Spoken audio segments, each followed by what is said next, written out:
తిరుమల తిరుపతి దేవస్థానం.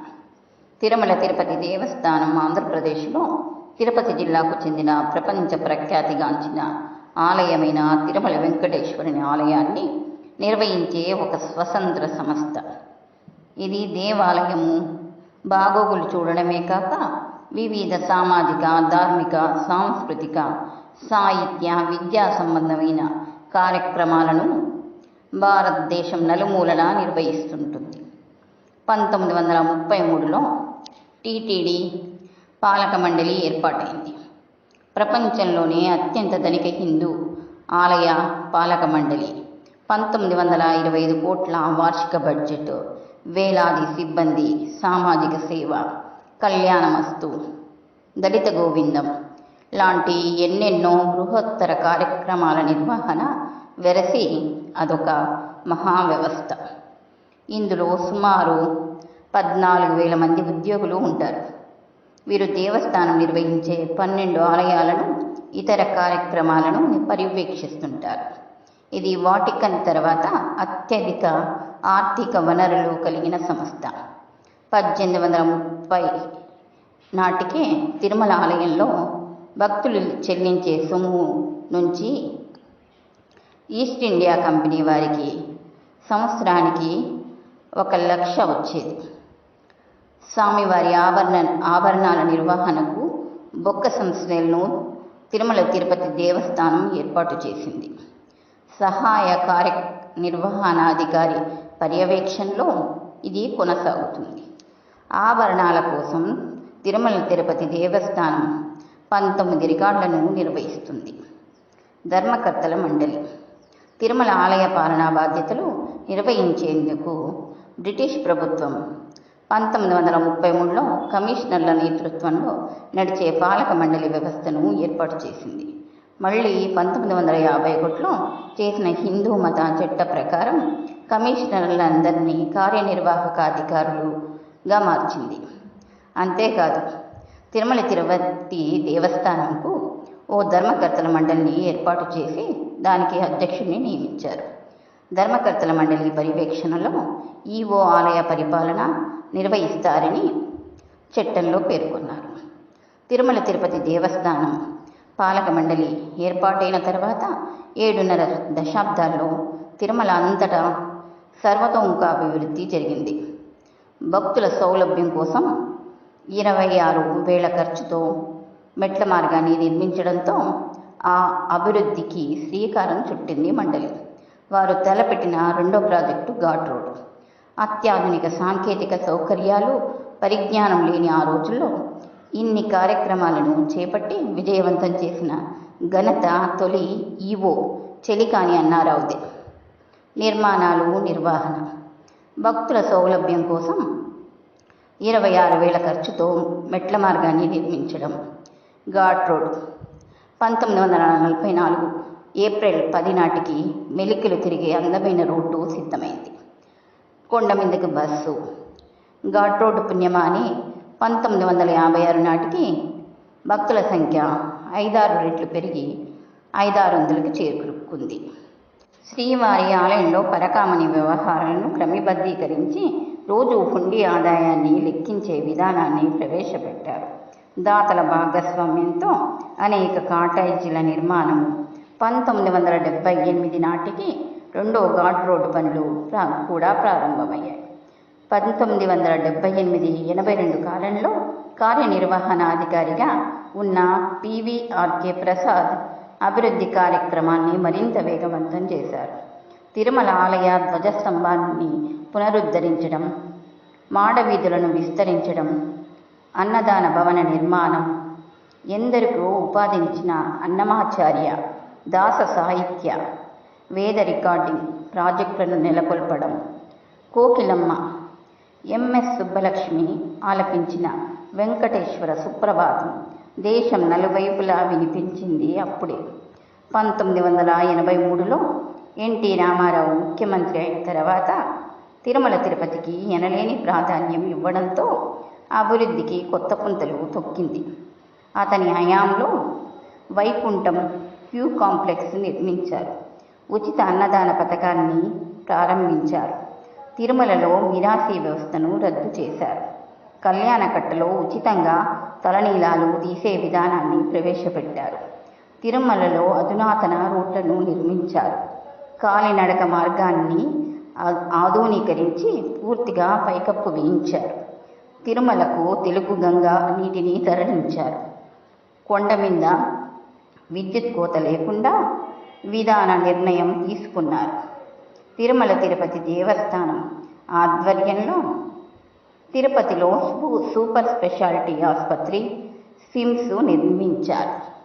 ఎముకల సంబంధ వ్యాధుల ఆసుపత్రి బడ్, శ్రీ పద్మావతి మహిళా విశ్వవిద్యాలయం, మహతి సభా మందిరము నిర్మించారు. కార్యక్రమాలు: నల్లరాతి శోభతో మెరిసే తిరుమల ఆలయానికి బంగారు పూతతో పసిడి వెన్నలద్దింది. తిరుమలలో పలు ప్రాంతాలలో ప్రైవేటు క్షూరకులు తలనీలాలు తీసేవారు.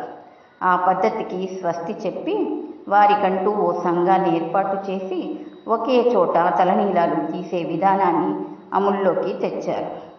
శ్రీవారి బ్రహ్మోత్సవాలను దేశవ్యాప్తంగా ఉన్న అశేష భక్తులకు నేత్రపర్వం కలిగించేలా 1995లో దూరదర్శన్ ద్వారా ప్రత్యక్ష ప్రసారం చేశారు. 1999, 2000 నడుమ తిరుమలేశుని దర్శన విధానాలలో విప్లవాత్మక మార్పు వచ్చింది. శ్రీవారి సులభ దర్శనం కోసం సుదర్శన కంకణాల విధానానికి రూపకల్పన చేసి అమల్లోకి తెచ్చిందప్పుడే. ఈ విధానం వల్ల భక్తులకు రోజుల తరబడి క్యూ లైన్లలో పడిగాపులు పడాల్సిన అగాత్యం తప్పింది. శ్రీవారి కోసమే ప్రత్యేకంగా ఓ ఛానల్ని ప్రారంభించింది తిరుమల తిరుపతి దేవస్థానం. అది శ్రీ వెంకటేశ్వర భక్తి ఛానల్. ఈ ఛానల్ ద్వారా 2008 జూన్ నుంచే ప్రసారాలు ప్రారంభమై భక్తులను ఆధ్యాత్మిక సాగరంలో ఓలలాడిస్తున్నాయి. సేవలు, ఆర్జిత సేవలు, సుప్రభాత సేవ, అర్చన, తోమాల సేవ, అభిషేకం, కళ్యాణోత్సవం. కొద్ది సంవత్సరాల క్రితం వరకు కళ్యాణకట్ట ఎదురుగా ఉన్న అన్నదాన సత్రంలో ఒకేసారి 1000 మందికి మాత్రమే భోజనం చేసే సౌకర్యం ఉండేది. తిరుమల క్షేత్రానికి వచ్చే భక్తుల సంఖ్య క్రమంగా పెరగడంతో ఈ రద్దీని తట్టుకునేందుకు వరహాస్వామి అతిథి గృహం సమీపంలో 2వ అన్నదాన సత్రాన్ని తిరుమల తిరుపతి దేవస్థానం నిర్మించడం జరిగింది. అలాగే అన్నదానానికి గతంలో ఉన్న టోకెన్ పద్ధతిని ఎత్తివేస్తూ ఇటీవల ప్రారంభించిన సర్వజన భోజనం పథకం భక్తుల ప్రశంసలు అందుకుంటుంది. సామాజిక సేవ, విద్యా అభివృద్ధి కోసం తిరుమలలో ప్రాచ్య పరిశోధన సంస్థ, ఎస్వి ఆర్ట్ కళాశాల, సంగీత నృత్య కళాశాల, బదిరుల పాఠశాల, రుయ్య ఆసుపత్రి, కుష్ఠరోగుల ఆసుపత్రి, తిరుమలలో అశ్విని ఆసుపత్రిని నిర్మించారు. కళ్యాణమస్తు. పేద జంటలకు ఉచితంగా కళ్యాణం జరిపించటం, వధూవరులకు నూతన వస్త్రాలు, మంగళసూత్రాలు ఇచ్చి జరిపిస్తున్న ఇలాంటి కార్యక్రమం ఆలయాల చరిత్రలోనే ప్రప్రథమం. దళిత గోవిందం. స్వామి చెంతకు చేరుకోలేని వారందరి కోసం ఆయనే వాడవాడలా పర్యటించే అపురూప దృశ్యం. మత్స్య గోవిందం. మత్స్యకారులకు వైదిక కర్మల్లో శిక్షణనిచ్చి సర్వమాన సమానత్వాన్ని చాటుతుంది. ఉపకార వేతనాలు. 10వ తరగతిలో 500కు పైగా మార్కులు సాధించిన 1000 మంది పేద విద్యార్థులకు నెలకు 300 చొప్పున ఉపకార వేతనాలు ఇవ్వాలనేది ఇటీవల తీసుకున్న నిర్ణయం. కళ్యాణమస్తు. 206వ సంవత్సరంలో బోర్డు చైర్మన్ కరుణాకర్ రెడ్డి ఈ పథకాన్ని రూపకల్పన చేశారు. 2007 ఫిబ్రవరి 21న దీనికి రాష్ట్ర వ్యాప్తంగా అంకురార్పణ జరిగింది. సరాసరి ఒక్కో జంటకు 7,000 వరకు వ్యయం అవుతుంది. ఇప్పటి వరకు 34,017 మందికి జంటలకు ఒక్కటి చేసిన టీటీడీకి అయిన ఖర్చు సుమారు 24 కోట్ల రూపాయలు. స్వామిని దర్శించి ముడుపులు చెల్లించే వారిలో తమిళనాడు, కర్ణాటక, ఉత్తరాది రాష్ట్రాలకు చెందిన వారు కూడా ఉన్నారు. కనుక కళ్యాణమస్తును దేశవ్యాప్తంగా చేయాలని కొందరు వాదిస్తున్నారు. బంగారపు తాలిబొట్టు, వెండి మట్టెలు, వధువరులకు నూతన వస్త్రాలు, తలంబ్రాలు, పెళ్లి సామాగ్రి, మంగళ వాయిద్యాలు, ధార్మిక సూత్ర పుస్తకాలు, పురోహితుడు 60 మంది బంధుమిత్రులకు పెళ్లి భోజనాలు ఉచితంగా కల్పిస్తున్నది. వివాహాలు జరిపించలేని పేద మధ్యతరగతి కుటుంబాల వారు, తల్లిదండ్రులు లేని అనాథలు కూడా ఈ కార్యక్రమం వల్ల లబ్ధి పొందుతున్నారు. కానీ చౌకగా జరిగే ఇలాంటి మూకుమ్మడి కళ్యాణాలకు గౌరవం తక్కువ అనే భావంతో ప్రజల నుండి తగినంత స్పందన లేదు. రాష్ట్ర వ్యాప్తంగా ఈ కార్యక్రమాన్ని ఏడాది పొడవునా కాకుండా ఏడాదికి ఒక్క రోజున మాత్రమే చేపట్టడంతో నిరాశ చెందుతున్నారు. గోదాదేవిలాగానే బీబీ నాంచారి అనే ముస్లిం స్త్రీ కూడా విష్ణు పత్నిగా ఆరాధించబడుతుంది. వెంకటేశ్వరుడు లౌకికవాదానికి ప్రతీకగా మారి మతాంతర వివాహాలకు మార్గం సుగాగమం చేసి మార్గదర్శకుడయ్యాడని సుబ్బన్న శతావధాని చెప్పారు. ఇప్పటి వరకు ప్రపంచంలోని అత్యంత ధనవంతుడిగా పేరుగాంచిన మన వడ్డికాసుల వాడి ఆలయానికి నిత్యం వేలాది భక్తులు వస్తుంటారు. పర్వదినాలలో వారి సంఖ్య లక్షలకు చేరుతుంది. ఈ స్వామివారి వార్షిక ఆదాయము 750 కోట్ల రూపాయల పైమాటే. ఈ స్వామి వారికి 3000 కిలోల బంగారు డిపాజిట్లున్నాయి. ఇంకా 1000 కోట్ల రూపాయల ఫిక్స్డ్ డిపాజిట్లున్నాయి. ఈ ఆలయానికి ఏటా సరాసరిన 300 కోట్ల రూపాయలు, 300 కిలోల బంగారు ఆభరణాలు, 500 కిలోల వెండి ఆభరణాలు కానుకలుగా వస్తుంటాయి. ఈ స్వామివారికి జరిగే ఉదయాస్తమాన సేవా టికెట్ ధర 10 లక్షల రూపాయలు. అయినా ఆ టికెట్లు రాబోయే 30 ఏళ్ల వరకు బుక్ అయిపోయాయి. మొత్తం మీద ఈ ఆలయం సంపద విలువ 33,000 కోట్ల రూపాయలు. ఈ ఆలయం వలన 1,00,000కు పైగా ప్రజలు ఉపాధి పొందుతున్నారు.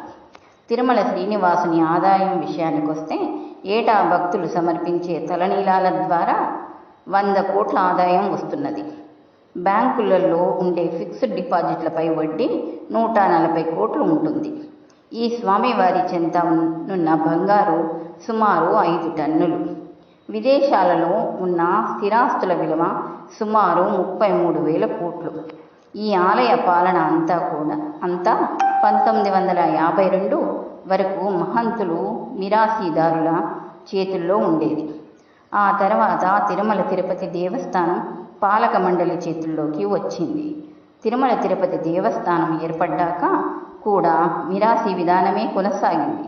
అయినా పూజారులు వంశపారంపర్య హక్కు కలిగి ఉండేవారు. అర్చకులకు వేతనాలకు బదులు శ్రీవారి ప్రసాదాల్లో వాటా ఇచ్చేవారు. తయారు చేసిన ప్రతి 51 లడ్డులకు 11 లడ్డులను మిరాసీ కింద అర్చకులకి ఇచ్చేవారు. వాటిని అర్చకులు అమ్ముకునేవారు. 1987లో అప్పటికి ముఖ్యమంత్రి ఎన్టీ రామారావు మిరాసీ విధానాన్ని రద్దు చేశారు. కానీ అర్చకులు కోర్టుకెళ్లారు.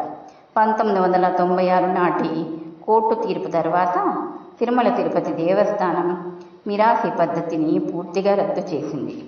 అర్చకులకు వేతనం ఇచ్చే పద్ధతిని ప్రారంభించారు. కానీ ఇప్పుడు మిరాసీ విధానాన్ని పునరుద్ధరించాలని అర్చకులు పోరాడుతున్నారు. కారణం ఏమంటే తిరుమల తిరుపతి దేవస్థానం ప్రస్తుతం రోజుకు 4 లక్షల లడ్లను తయారు చేస్తున్నది. మిరాసీ విధానం ప్రకారం ప్రతి 51 లడ్డులకు 11 లడ్డులను అర్చకులకు ఇవ్వాలి. అనగా రోజుకు 86,274 లడ్లను అర్చకులకు ఇవ్వాలి. ప్రస్తుతం 1 లడ్డు ధర 25 రూపాయలు.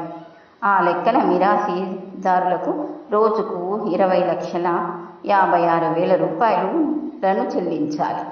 ఇంత ఆదాయాన్ని వదులుకోవడానికి వారికి రుచించలేదు. శ్రీవారు 2011వ సంవత్సరం ఆదాయము 17,000 కోట్ల రూపాయలు రాగా వివిధ జాతీయ బ్యాంకుల్లో ఉన్న డిపాజిట్లకు వడ్డీ ద్వారా వివిధ రకాల పూజా కార్యక్రమాల ద్వారా రోజు వారి టికెట్ల విక్రయం ద్వారా మరో 200 కోట్ల రూపాయల ఆదాయం లభించింది. ఇవిగాక భక్తులు సమర్పించిన వజ్రాలు, బంగారము, వెండి వంటి ఆభరణాలు సమర్పించారు. ఈ ఏడాది అనగా 2012లో 2.2 కోట్ల మంది భక్తులు స్వామివారిని దర్శించుకున్నారు. 517వ నిజాం మీర్ ఉస్మాన్ అలీ ఖాన్ ఈ ఆలయానికి 125 కిలోల బంగారాన్ని విరాళంగా ఇచ్చారు. ఓం నమో వెంకటేశాయ.